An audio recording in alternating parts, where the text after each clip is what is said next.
The truth about university. University is single-handedly one of the biggest scams, and we all agree. I don't care if you're left wing, right wing, center, it doesn't fucking matter. University in the United States is single-handedly one of the biggest scams, frauds perpetrated on the American people since the dawn of man. And I'll tell you why. There's no way on earth that a degree, 4 years of education, should indebt you 120 grand, 60 grand, 50 grand. It's fucking unbelievable. 70% of Americans have less than $1,000 in their bank account, and somehow they're supposed to pay down the debt of some bullshit university degree over their entire life. The reason this exists, ladies and gentlemen, is for a very simple reason.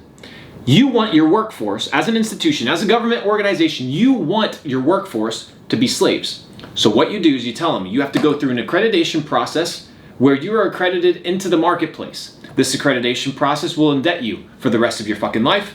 And that is how we keep you working 9 to 5 in the workforce from the moment you are 22 all the way to the moment you retire at 65. And what do you have to show for it? Some bullshit ass 401k, a couple coins, maybe a nice house if you're lucky on the lake, and that's about fucking it. You took all your life, you studied, right? The first 18 years of your life you studied. The next 4 years, you went to some bullshit university degree, taught most likely by people who've never done shit, become indebted, and then work the next 40 years to pay off the last mistake that you made of 4 years.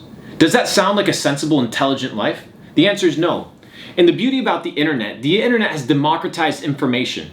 It has democratized your ability to learn at a massive level, at your own rate, and for a fraction of the cost. If you're considering university, unless it's some sort of technical degree, or unless you're trying to go into some sort of field which requires by law specific degrees, such as accounting to become a CPA, such as, passing your bar exam to become a lawyer. These things, you have to go through the game, right? It's the name of the game. You have to go through it, period, point blank. It is what it is. You want to be a doctor, you want to be a neurosurgeon, you got to go through the bullshit. But if you're not, if you want to be an entrepreneur, if you want to be a businessman, you do not need this stuff. You do not need university. So if your parents are sitting there and being like, yo, you got to go to university. Okay, perfect. Let's make a fucking deal, mom and dad, because at the end of the day, ladies and gentlemen, it's your life, right? It's your life. I don't care what relationship you have with your dad, with your mom. At the end of the day, when they die, it's you by yourself, right? You and the person in the mirror. And every decision that you make, especially at a young age, like university, the decision of becoming indebted for the rest of your life, you got to carry that burden, not your parents.